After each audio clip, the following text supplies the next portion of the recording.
like Dave Bauer says, I haven't worked a day in my life because I love what I do. And I remember distinctly sitting in a parking lot of this bank in New Jersey and pouring out a roll of $50 in my hand, and they were all 1964 90% silver Kennedys. Literally been doing this all my life, and it's kind of fun for things to come full circle. The one that was unique we sold for $900,000 or something like that for a bronze medal. Hi, I'm Viken Yegparian, Executive Vice President at Stack's Bowers Galleries. We're here at the Central States Numismatic Society coin show. I love coming here because I hit a different contingent of people than I usually see out on the East Coast or wherever else. Isaac, what would you like to talk about today? Yeah, so I kind of want to talk a little bit about you, if you don't mind. About me? Sure. When did you get started in the coin industry? Well, I got started, I'm not that old, but I got started way before you were born. I've been doing this since I was 6. I'm the youngest of 4 boys, so all of us collected stuff along the way, but my oldest brother was more into coins. He got me into it, and I kind of went thermonuclear from there. He was more a casual collector, roll searching and things, and that's a lot of what we did when we were young, but I kind of went crazy with it, went to the A&A summer seminars. Bill Fivaz and JT Stanton got me a scholarship in 1991 to go to my first one. I was very grateful to them and have been ever since. So I've had a lot of great mentors early on. When I grew up in New Jersey, in central New Jersey, I was a member of the Ocean County Coin Club, and there were lots of great individuals who were a member of that club that kind of took me under their wing, mentored me in many ways. So I realized, looking back, I learned a lot from these guys. Some collecting U.S. coins, Byzantine coins, errors, VAMs, everything. So I kind of got a very early education. So what was that moment like when you realized that coins was going to be your career? That came kind of late. I think I always thought I would do something with numismatics at some point in my life, and I just didn't think that it would be at age 22 or 23 when I started at Stack's 25 years ago.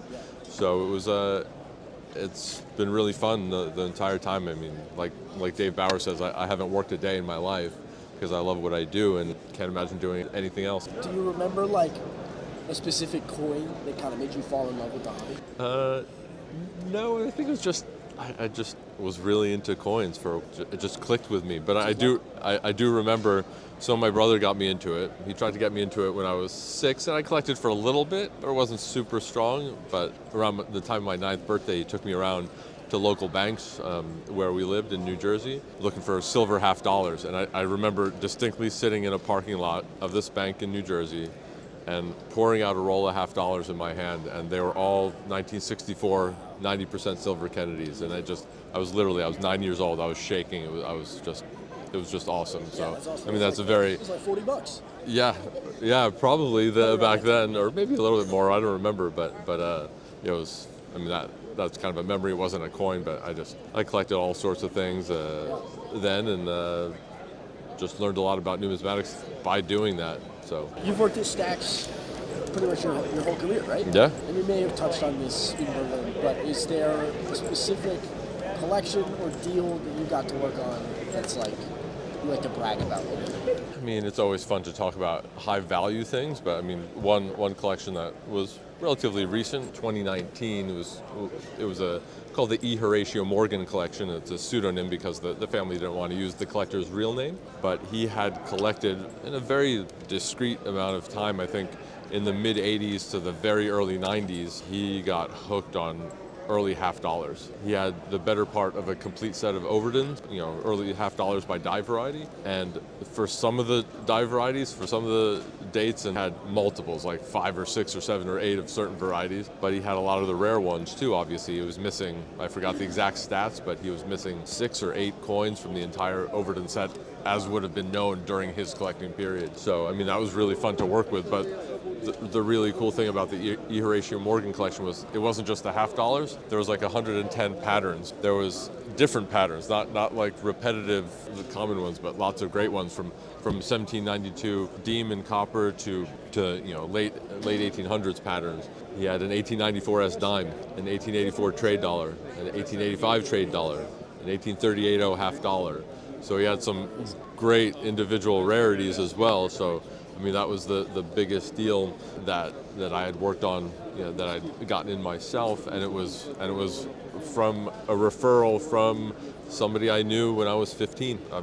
literally been doing this all my life, and it's kind of fun for things to come full circle. Yeah. And that deal came not only because of the referral, but because the family ended up meeting with me and trusting me to shepherd their family's coins through the auction process, and so that they could walk away and just enjoy the fruits of their relatives' labor. So everything was presented in catalogs in 2019 and early 2020. Starting in the summer, the first coins were in the A&A auction, summer of 2019.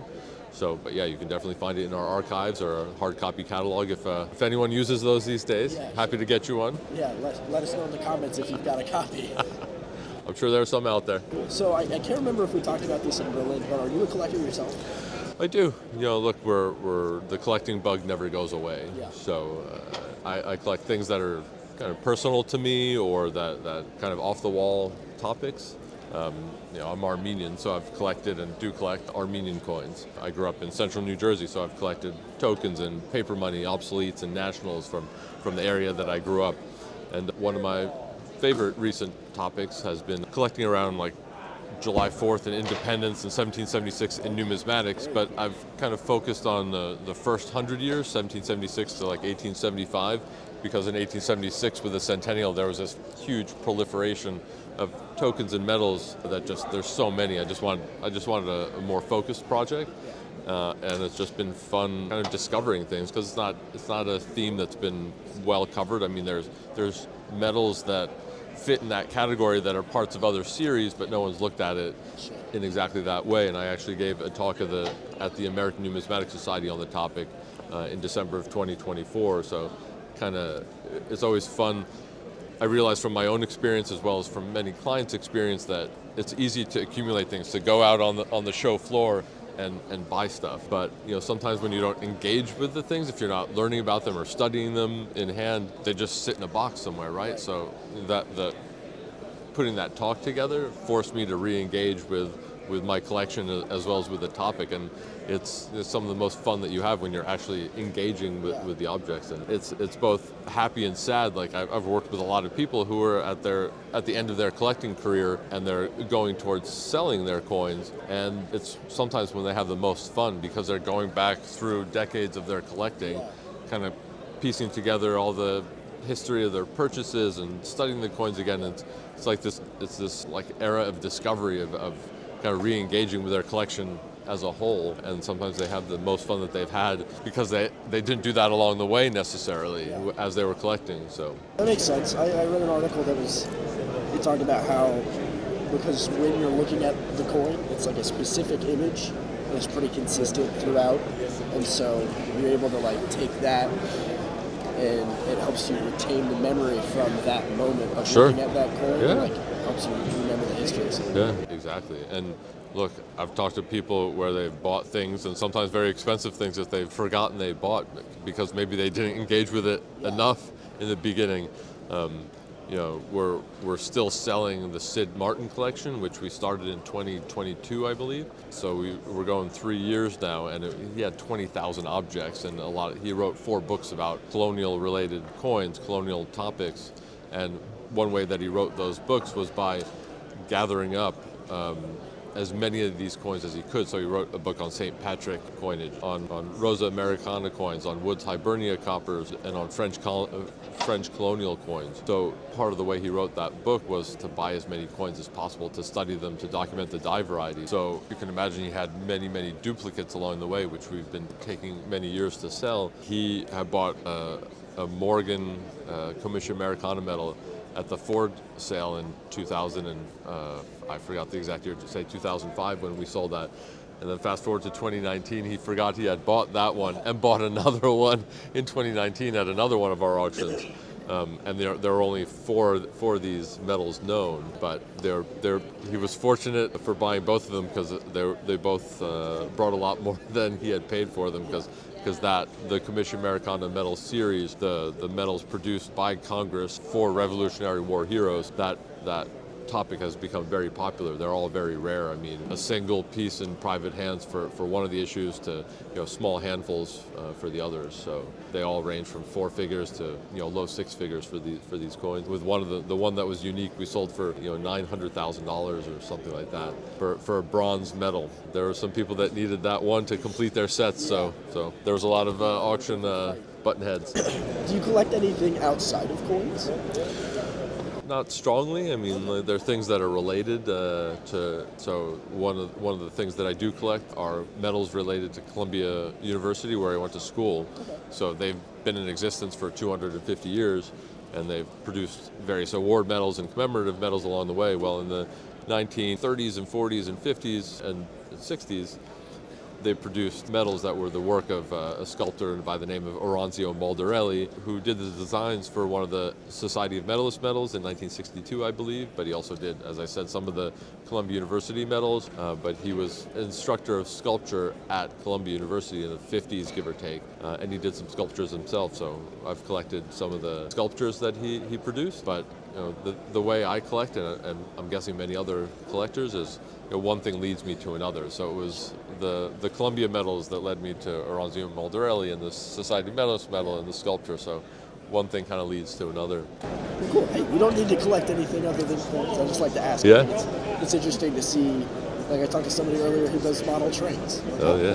Coins and model trains. Why not? It's crazy if you start asking lots of people on the floor, they collect all sorts of things other than coins or paper money. So if someone gave you $100,000 to build a collection from scratch, what would your first 3 coins be? what would my first 3 coins be? Well, I've always wanted to build a collection of coins that were kind of the important coins in history. So it's kind of open-ended. Wow, it's tough choosing. It's a tough one. Tough choosing what I'd buy. Yeah, because it's not an unlimited budget. No, of course. There's potential for more coins to be in the set as well. Yeah. So you got to be conservative with the first 3. Look, I think if I was choosing an American-related coin, I'd probably start with just a beautiful Noe 1 pine tree shilling, which is that iconic, very simple tree, but they're usually on huge planchets, and they're just awesome looking, especially when they're well preserved. So I'd probably want a Noe 1 pine tree shilling. I think as I said, I collect things personal to me. So Armenian coins. There's one favorite Armenian coin which I'd love to find one day, and would include in this $100,000 purchase. King Dikran the Great. He produced many tetradrachms, but there's only a small handful of them that actually say King of Kings on it. So it's one of the best styled ones, and in this market with NGC labeling things as fine style, this is a fine style Armenian tetradrachm. So I'd want to include one of those. So we've got an American coin, we've got an ancient coin, and let's see, let's do a world coin. So one of the coins that I love is the Central American Republic 8 reals with the mountain landscape on it. So I remember seeing one as a kid that was 1840 something, like a gem proof, just awesome coin. So I'd want to hunt down one of those and find it. And I think I'd get those 3 coins and hopefully have a little bit of money left over too. Yeah. See, so I like your style because it's mostly like pre-colonial. Yeah. There's lots of history there, but also lots of cool designs. I mean, it's some of those early coins are not so formulaic as like the Spanish period, where it's the bust of the king and the shield or the pillars of Hercules. You got a lot more variety in that, especially in the early Republican periods of so many of those South American countries. What is the craziest thing that you've seen happen at a coin show? The craziest thing I've seen happen at a coin show? There's some good ones. You also could have gotten lucky and nothing crazy. Yeah, look, I go to fewer shows than you probably might think, but I'm trying to think of a good story. This isn't such a crazy story, but I just there was a very cool coin that walked up to the table, and I knew exactly what it was, and just was able to talk with the owner of the coin, and I think he really appreciated that. So it wasn't a super expensive coin, but I think it was $50,000 or $100,000 at the time, so it was significant value, and he had taken it to other people and they just didn't know what it was, and they were like, oh, let me call my colleague. And so I think having the knowledge. I mean, in this day when you can pull out your phone and you can have more information at your fingertips than someone would have had in a whole library 50 years ago. But I think actually getting experience and learning about the numismatics of it is important, especially for so many younger kids who have grown up in numismatics in more recent years, where all the information was at your fingertips. So I think studying and learning the coins so that you can internalize some of that and still lean on all the wonderful resources we do have at our fingertips. I mean, look, we all depend on PCGS Coinfax or Stax Bauer's auction archive. I mean, there's so much information there, but to learn it and to be able to recall it, or at least know where to go for the information. Is there anything else you want to plug or mention while we're here? No, I think we're good. We'll save some stuff for a future time. Yeah, for sure. Any other future shows that you'll be at? I'll hit the Baltimore shows. I mean, try to get to all the 3 Baltimore shows. ANA, be in Europe again for our Brune auction in October. That's the last week of October, so I'll be out there. The next big one will be ANA. I assume you'll be there. Yeah, I'll probably be there. Isaac, thank you. Cheers.